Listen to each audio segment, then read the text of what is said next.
ప్రేక్షకులకు నమస్కారం. శివుడు ఆదిదేవుడు, మహాదేవుడు, సృష్టిలో తొలి దైవం. ఓం నమ శివాయ అని పిలవగానే భక్తుల కోరికలను తీర్చే పోలాశంకరుడు. అయితే శివుడి ఆరాధన ఎప్పుడు మొదలైందనేది ఖచ్చితంగా చెప్పలేం. దేశంలోని అన్ని వర్గాలతో పాటు చివరికి గిరిజనులు కూడా సైతం ఆరాధించే పోలాశంకరుడు గురించి మనందరికీ తెలిసిందే. అయితే దేశంలో ఎన్నో మహిమాన్విత క్షేత్రాలు ఉన్నాయి, శివాలయాలు ఉన్నాయి. దేశంలోనే కాకుండా ప్రపంచంలో కూడా అనేక శివాలయాలు ఉన్నా కూడా మనకు భారతదేశంలో ప్రత్యేకించి జ్యోతిర్లింగ క్షేత్రాలు మహిమాన్వితంగా పేరుగాంచాయి. జ్యోతిర్లింగ క్షేత్రాలతో పాటు ప్రతి ఊరిలో కూడా మనం చూస్తే శివాలయం అనేది ఖచ్చితంగా ఉంటుంది. అలాంటి మహిమాన్విత క్షేత్రాలని మనం దివ్యధామంలో ఎన్నో చూస్తూనే ఉన్నాం కదా. అలా మన భాగ్యనగరంలో వెలిసినటువంటి శ్రీ శివాంజనేయ స్వామి ఆలయానికి మనం వచ్చేసాం.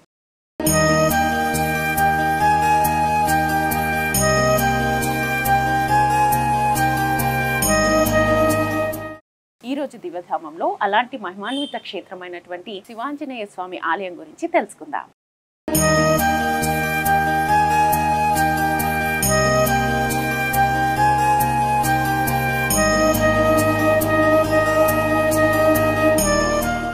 హైదరాబాద్ నగర శివారులోని బండ్లగూడ మున్సిపల్ కార్పొరేషన్ కి చెందినటువంటి బైరాగిగూడ ప్రాంతంలో వెలిసినటువంటి శ్రీ శివాంజనేయ స్వామి వారి దేవస్థానం అత్యంత ప్రాచీనమైన పురాతనమైనది. శివుడు మహాకాలుడు. శివుడికి ప్రత్యేకించి ప్రాతకాలంలో ప్రదోష వేళల్లో జరిగే పూజలు అభిషేకాలు ఎంతో విశిష్టమైనవి కదా.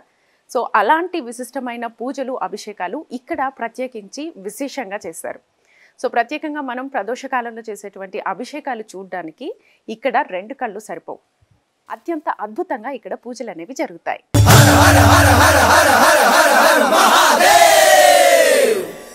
ఓం త్రయంబకం యజామహే సుగంధిం పుష్టివర్ధనం ఉర్వారుకమివ బంధునాన్ మృత్యోర్ముక్షీయ మామృతాత్. ఆది అంతం లేని మహాదేవుడు శివుడు. మహాకాలునిగా బ్రహ్మ విష్ణుతో సహా సమస్త సృష్టిని తనలో ఐక్యం చేసుకుని నూతన సృష్టి ఉద్భావింపజేసేవాడు సదాశివుడు.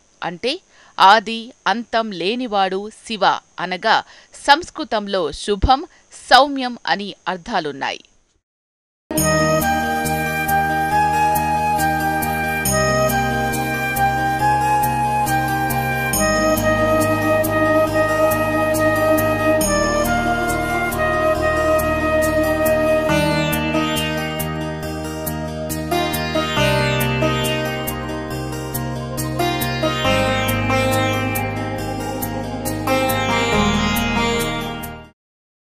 శివుడు సృష్టిలో తొలి దైవం.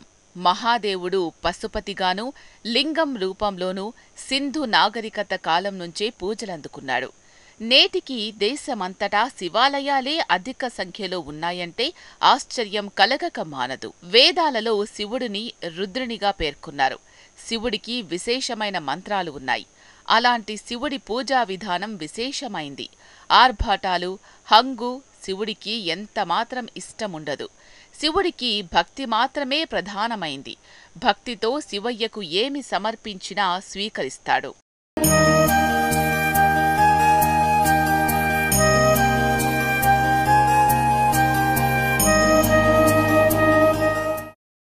బైరాగిగూడ శివాలయంలోని మహిమాన్విత క్షేత్రంలోకి వెళ్లగానే మనకు ఓ శివలింగం కనిపిస్తుంది. ఆలయంలోకి వచ్చిన భక్తులు తొలుత కాళ్ళు చేతులు కడుక్కొని ముందుగా శివలింగానికి పూజ చేసి ఆ తర్వాత శివ దర్శనానికి వెళ్తారు. ఈ శివాలయంలోకి వెళ్లేవారు ముందుగా శివుడికి 11 ప్రదక్షిణలు చేసి ఆ తర్వాత గుడిలోకి వెళ్తారు. ఈ ఆలయంలో నిత్యం శివలింగానికి పూజలు జరుగుతూ ఉంటాయి. ప్రతిరోజు ఉదయం, సాయంత్రం ప్రత్యేక అభిషేకాలు జరుగుతాయి. సోమవారం వేళ రుద్రాభిషేకాన్ని విశేషంగా నిర్వహిస్తారు. ముఖ్యంగా శివుడికి మారేడు దళాలతో విశేష పూజలు జరుగుతాయి. అలాగే స్వామికి ప్రత్యేక అలంకరణలు చేసి హారతులు ఇస్తారు. ఈ హారతులు వీక్షించడానికి 2 కళ్ళు సరిపోవు.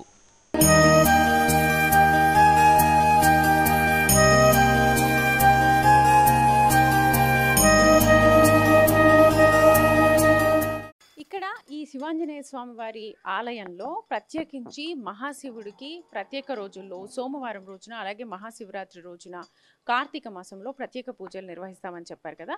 ఒకసారి పూజారి మాటల్లోనే తెలుసుకుందాం. స్వామీజీ नमस्ते, जय श्री राम, हर हर महादेव। भगवान भोलेनाथ जी का प्रातःकाल 5 बजे से 5:30 से 7 बजे तक रुद्रा अभिषेक डेली।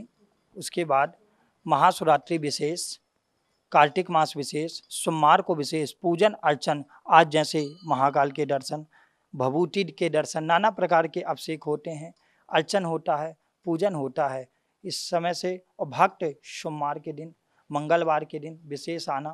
यहाँ पास पत्थर से निकली हुई विशेष हनुमान जी महाराज का जो अंजनी भगवान का पूजन भी कराया जाता है। पत्थर से निकली हनुमान जी महाराज की मूर्ति भी है। और विशेष सोमवार के दिन अभिषेक विशेष होता है। और डेली के समय मॉर्निंग 5:30 से 7 बजे तक डेली पूजन अर्चन चलता है। उसके बाद भक्त की सेवा। जय श्री राम, हर हर महादेव। సో చూసారు కదా, మనం కార్తీక మాసంలో అలాగే సోమవారం రోజున ప్రత్యేకించి మాస శివరాత్రి రోజున ప్రత్యేకంగా పూజలు ఇక్కడ నిర్వహిస్తారని చెప్తూ ఉన్నారు.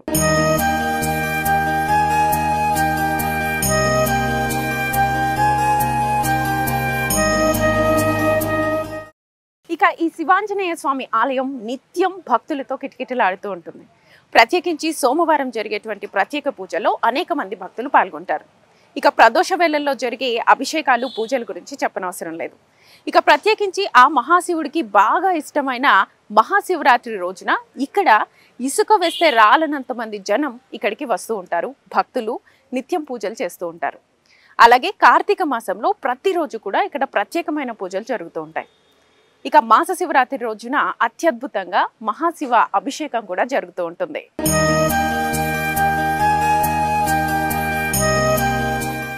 వందే శంభుముమాపతిం సురగురుం వందే జగత్కారణం వందే పన్నగభూషణం శశిధరం వందే పశూనాం పతిం వందే సూర్యశశాంకవాహినినయనం వందే ముకుందప్రియం వందే భక్తజనాశ్రయం చ వరదం వందే శివం శంకరం.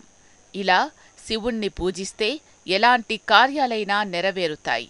శివాంజనేయ క్షేత్రంలో ముఖ్య పర్వదినాలలో విశేష పూజలు జరుగుతాయి. మహాశివరాత్రి వేడుకలు అంగరంగ వైభవంగా జరుగుతాయి. భారీగా వచ్చిన భక్తులు ఉపవాసాలతో ఇక్కడికి విచ్చేసి శివుడికి అభిషేకాలు నిర్వహిస్తారు. భారీగా వచ్చిన భక్తులు తరలివచ్చి భక్తుల శివనామస్మరణతో ఆలయం మార్మ్రోగుతుంది.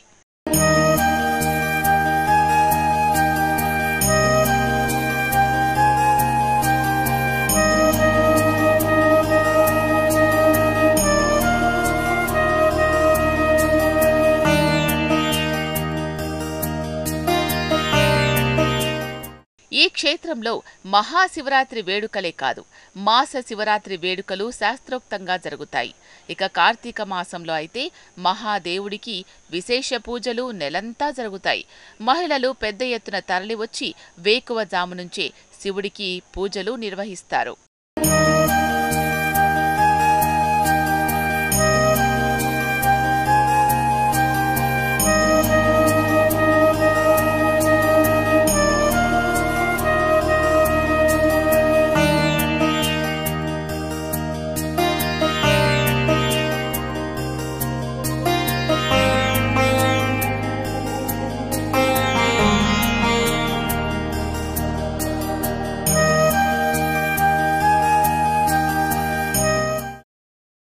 శివాంజనేయ స్వామివారి క్షేత్రంలో శివుడి యొక్క అలంకరణ గురించి ఎంత చెప్పినా తక్కువే అవుతుంది.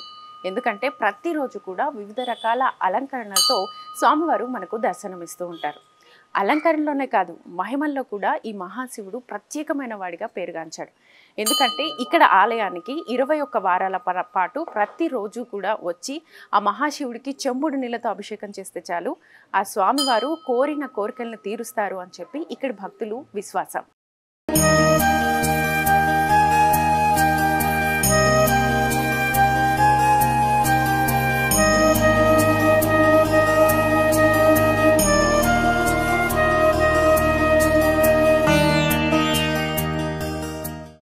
కాలాతీతుడైన పరమేశ్వరుడు మృత్యుంజయుడు.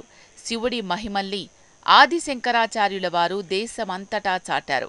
వారి భావన ప్రకారం శివ అనగా కల్మషము లేనివాడు అని అర్థం. అంటే ప్రకృతి యొక్క గుణాలైన సత్వ, తమో, రజోగుణాలేవి అంటరివాడని ఆయన స్పష్టం చేశారు. శివనామస్మరణంతోనే సకల జనులని పరిశుద్ధం అవుతారని ఆయన తెలిపారు. శివుడు అనగా అనంత పరిశుద్ధుడు. అలాగే తన భక్తులను కూడా సత్వ, తమో, రజో గుణాల నుంచి రక్షిస్తాడు. తన భక్తులకు అకాల మరణాల నుంచి రక్షిస్తాడు. మృత్యు భయాన్ని నివారిస్తాడు. శివుడికి మారేడు దళాలు అంటే మహాప్రీతి.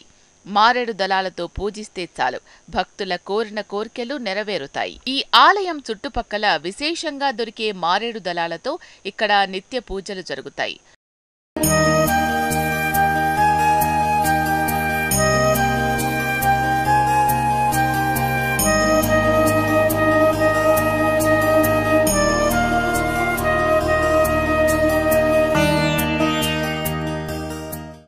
మహాదేవుని ఆకృతిలో ఒక్కొక్క దానికి ఒక్కొక్క అర్థముంది. శివుని త్రిశూలం సత్వ, రజ, తమో గుణాలకు ప్రతిరూపాలు. ఢమరుకం శబ్ద బ్రహ్మస్వరూపం. అతని శిరస్సును అలంకరించిన చంద్రవంక మనో నిగ్రహానికి, గంగాదేవి శాశ్వతత్వానికి ప్రతీక. అతని దేహంపై గల సర్పాలు భగవంతుని జీవాత్మలుగాను, ధరించిన పులి చర్మం అహంకారాన్ని త్యజించమని, ఆసీనంపైన పులి చర్మం కోరికలకు దూరంగా ఉండమని, భస్మం పరిశుద్ధతను సూచిస్తాయి. అతను పట్టుకున్న 4 జింకకాళ్లు చతుర్వేదాలకు, నందీశ్వరుడు సత్సంగత్యానికి, నంది ధర్మదేవతకు, 3వ నేత్రం జ్ఞానానికి సూచిక. ఇలాంటి విశేషమైన గుణాలున్న శివుడిని పూజించి అష్టైశ్వర్యాలు పొందవచ్చని పండితులు చెబుతున్నారు.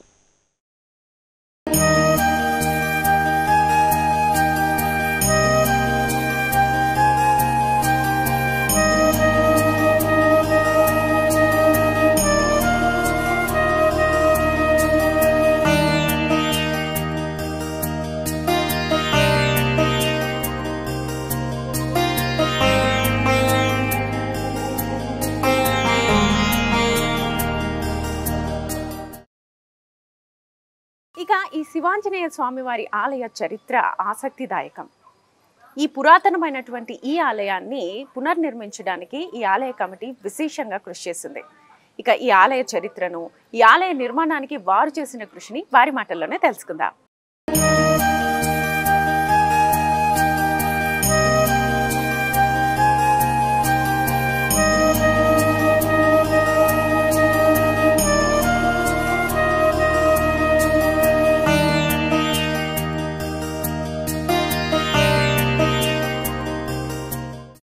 శివాంజనేయ స్వామివారి క్షేత్ర మహిత్యం గురించి, ఆలయ ప్రాశస్త్యాన్ని గురించి ఆలయ కమిటీ సభ్యులను అడిగి తెలుసుకుందాం.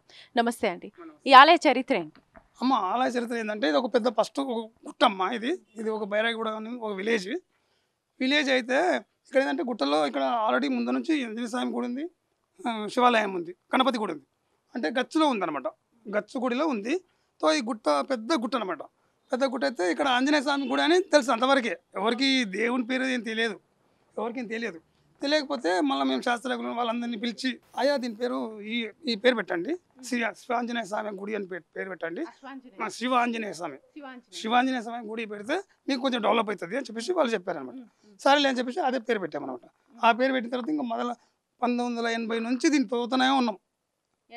80 నుంచి తవ్వుకుంటూ ఇంకా ఇప్పటికీ పూర్తయింది. అలా ఇది శివాంజనేయ పేరుతో ఇప్పుడు ఈ గుడి పూర్తయింది. ఈ ఆలయం మీకు డెవలప్ అవుతుందని చెప్పారు కదా, తర్వాత ఏ మార్పులు జరిగాయి, ఎలాంటి జరిగడం ఏముందమ్మా, చాలా మంది భక్తులు వస్తూనే ఉన్నారు. వాళ్ళని అడిగి తెలుసుకోండి. మీరు పూజలప్పుడు రండి, మండే టైం రండి, సోమవారం టైం రండి, పూజలప్పుడు రండి. ఇంకా వాళ్ళని అడిగి తెలుసుకోండి. మీరు శివరాత్రి అప్పుడు రండి, ఇంకా ప్రత్యేక పూజలు ఉంటాయి, చాలా ఉంటాయి. మళ్ళీ ఇప్పుడు కార్తీక మాసం వస్తుంది, కార్తీక మాసం కూడా బాగా పూజలు ఉంటాయి. అయ్యప్ప పూజలు కూడా బాగా జరుగుతాయి. అయ్యప్ప పూజలు అప్పుడు రండి, అప్పుడు కూడా బాగుంటాయి.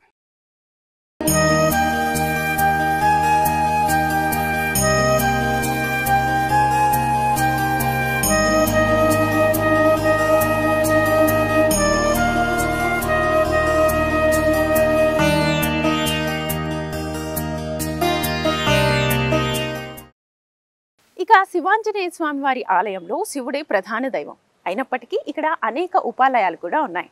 ప్రత్యేకించి శ్రీ వీరాంజనేయ స్వామి వారిని దర్శించుకోవడానికి ఇక్కడ అనేక మంది భక్తులు వస్తూ ఉంటారు. వాటిని చూస్తూ భక్తులు దేవీ దేవతలని ఎలా పూజిస్తారో తెలుసుకుందాం.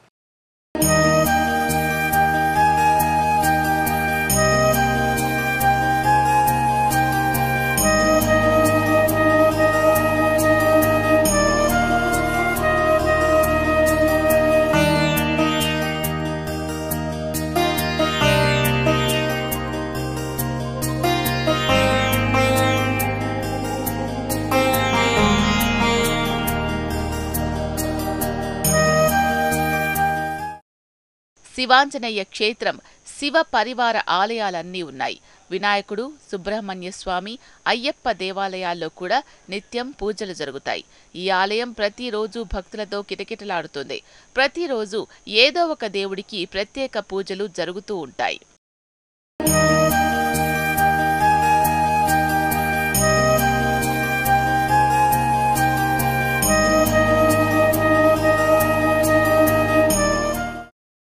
ఆలయంలో చాలా మంది భక్తులు ఉన్నారు. ఈ ఆలయ విశిష్టతను వారి మాటల్లోనే తెలుసుకుందాం. నమస్తే అండి. నమస్తే అండి. మీ పేరు? సుష్మా. ఓకే, ఈ ఏరియానేనా మీది? ఇక్కడే పక్కన శివసాయి నగర్ కాలనీలో ఉంటాము. మీరు డైలీ వస్తారా ఈ టెంపుల్కి? మేము ప్రతిరోజు ఆలయానికి వస్తుంటాము. ఎన్ని సంవత్సరాల నుంచి వస్తున్నారు? మేము ఇక్కడ వచ్చి 8 years అయింది. 8 years నుండి ఫస్ట్ చిన్న పురాతన ఆలయం ఉండేది. ఓకే. అప్పటి నుండి ఇంత పెద్దగా ఆలయం కొత్తగా తయారైంది మా భక్తులందరి కోసం. ప్రతి అమావాస్యకు చండీ హోమం జరుగుతుంది. మాస శివరాత్రి రోజు అభిషేకం జరుగుతుంది. అన్ని పూజలు చాలా బాగా జరుగుతాయి ఇక్కడ. రీసెంట్గా ఫస్ట్ వార్షికోత్సవం కూడా జరిగింది. చాలా బ్రహ్మాండంగా చేసుకున్నాము. మీరు ఎన్ని ఇయర్స్ నుంచి ఈ గుడికి వస్తున్నారు? ఫస్ట్లో ఎలా ఉండేది, ఇప్పుడు ఎలా ఉంది? ఫస్ట్లో వచ్చినప్పుడు చిన్నగా ఉండే అమ్మా, ఏమీ లేకుండే ఈ గుడి. ఇప్పుడు చాలా బాగా అయింది. మాకు ఇది ఒకటే గుడి ఈ ఏరియాలో. డైలీ వస్తుంటాం. ఇక్కడ ఉన్న వాళ్ళందరం మేమందరం డైలీ వస్తాం ఇక్కడ. అలా అన్నట్టు స్పెషల్ డేస్ ఇక్కడ ప్రత్యేకంగా మాస శివరాత్రి, మహాశివరాత్రి, మహాశివరాత్రికి, కార్తీక మాసము, సోమవారము, ప్రతి సోమవారము, అమావాస్యకి చండీ యాగం అని అవుతుంది ఇక్కడ. చాలా బాగా జరుగుతుంది.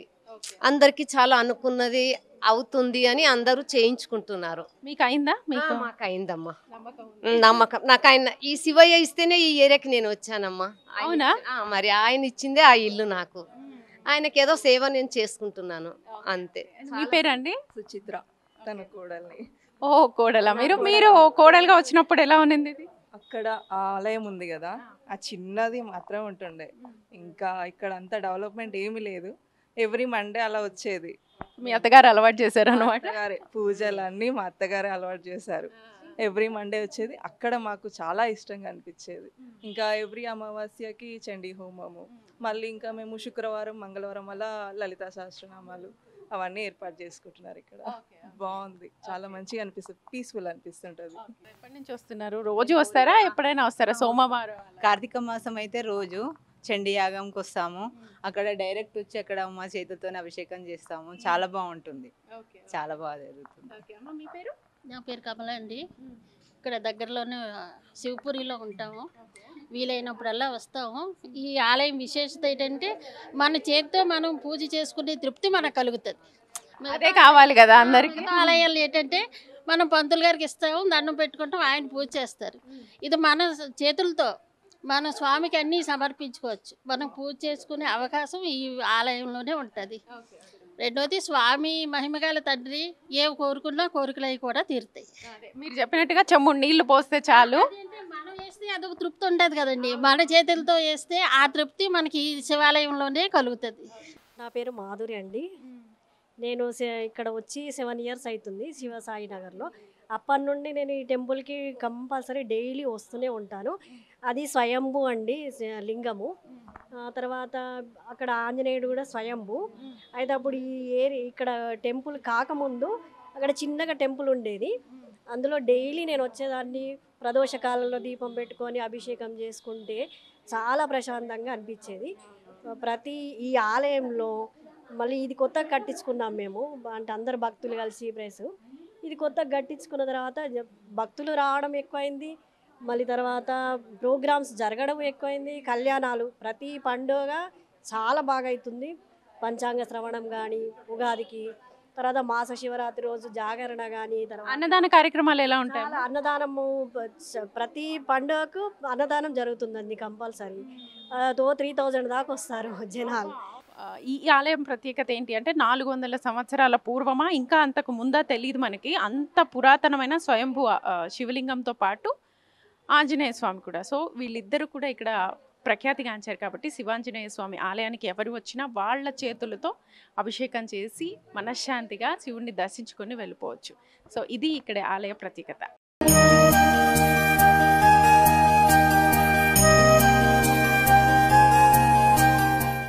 ఇక ఈ ఆలయానికి ఎలా చేరుకోవచ్చో తెలుసుకుందాం.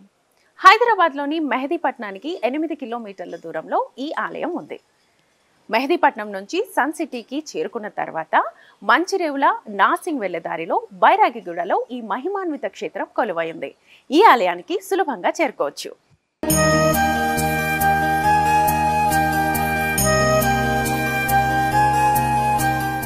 భక్తుల కోరిన కోర్కెలు తీర్చే మహిమాన్విత క్షేత్రాన్ని దర్శించి ఆ శివుడి అనుగ్రహాన్ని పొందండి.